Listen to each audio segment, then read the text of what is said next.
high school jazz band couldn't have done what you guys just did.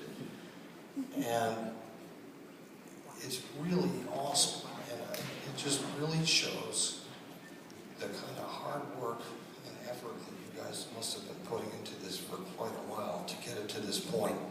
There's some things, that was a pretty ambitious program, especially that last chart. Wow. To get it to where it is, I mean, that must have taken a tremendous amount of individual practice on your own, right? But also, another thing that it takes to have it get like that is, in addition to just all the hard work to learn the notes and the rhythms and things, to play together as well as you guys do as an ensemble must be that you guys are all really listening carefully to one another so that you're phrasing things the same way, playing the note lengths the same way, accents, articulations the same way. And for the most part, throughout the whole thing, intonation was really solid.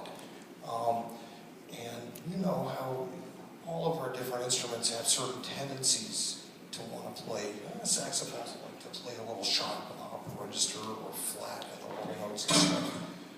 You guys seem like you're listening and adjusting as you go, which is tremendous.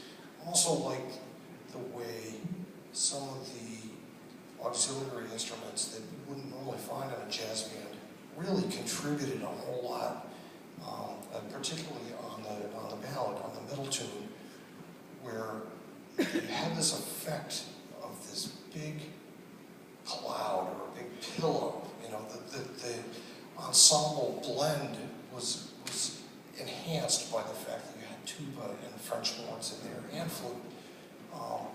Rhythm section, wow, really something. Nice blend. I think the one thing that I could point to and think maybe you might think about having the bass a little stronger.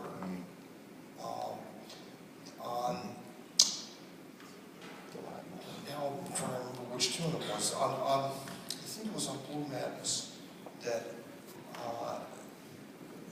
there were times I think that the whole time feel of the group might have been able to settle in more if they could hear you more. Like there was a tendency to maybe rush ahead a little bit, where it could have, if they could hear you better, things might have just stayed a little more settled. But wow, what a treat. Thank you guys. I'm going to turn it over to Mr. Benham. Awesome, thank you, Mr. Potter. And I echo a lot of what Mr. Potter said. Great job, you guys. And yes, when the bass, if we could, on that opening tune, that was one of my thoughts too, if we get the bass to dig in just a little bit more and walk those quarter notes, that's what you do. You're like the pulse, you're going to be felt. The rest of you also have the responsibility, once you get those figures, to lay them back a little bit. You want to put them in the pocket, and if they rush ever so slightly, the problem is the feel, and you guys are good enough musicians, that's why I'm doing this with you right now, because you're smart enough, and I think if you take it to that next level, you're going to blow everybody's mind, okay? And that's all it takes, because that's phrasing, and if you do your phrasing the right way, which you're very close, you are so close, that's why, again, I want to share this with you. Lay those fingers back just a little bit, and if you swing like that, that is so rare at this age level, but I think you can do it. I know you can do it. It just takes concentration and listening for that feel. Okay, good. Drums, wow.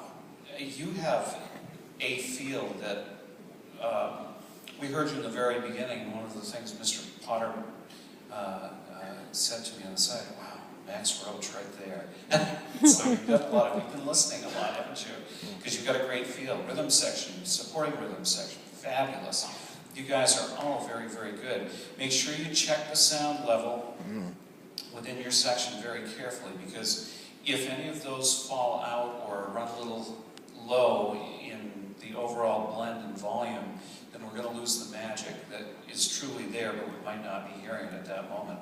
Ensemble, you guys, obviously, you have put a lot of work in, and you're all practicing quite a bit on your instruments, which is great. Nice trumpet solo, by the way. It was beautiful. Excellent job. One of the things you guys might want to be aware of, and this information was actually fed to me by the gentleman who was on the Oscars the other night. He played lead trumpet, Wayne Bergeron. He's a good friend of mine. When he does a clinic, he'll tell instrumentalists to trim back like 10 or 20% from your full volume. When you do that, what you're going to do is your intonation and the quality of your tone are going to enhance by just cutting back from full volume, just that little bit. Also, the articulation will clean up even more. And again, I feed this to you guys because you're that good. If you take that most loudest volume and play that and trim it back just 10%, everything will fall into focus so much better, because when we blow full volume, it blows everything apart in our embouchures, okay? And we can hold it if we're strong players, and you guys are, but the problem is it turns into more of a blatty sound that can also, pitch-wise, go flat, and we don't want that. So we want to keep it locked in. More control is obtained just by cutting back a little bit and letting all those muscles settle in. But you guys are a fabulous, fabulous band. This performance was awesome today, and we really appreciate you because you are paying your dues. You're putting the time in. You've had some wonderful direction as well, and I commend all of you for that. It takes a lot of hard work, it takes a lot of rehearsal, and you guys did that. Thank you so much. Have a great afternoon, everybody. And good luck.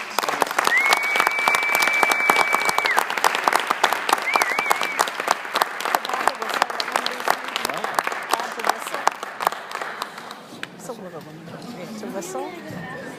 Somebody ought to whistle, right? Might as well be me. Yeah. Got to bring it down a couple steps. Bring it down to 80%. Yeah, that's I right. lose Hey, you got to bring the 85. class. You got to bring the class level down a couple.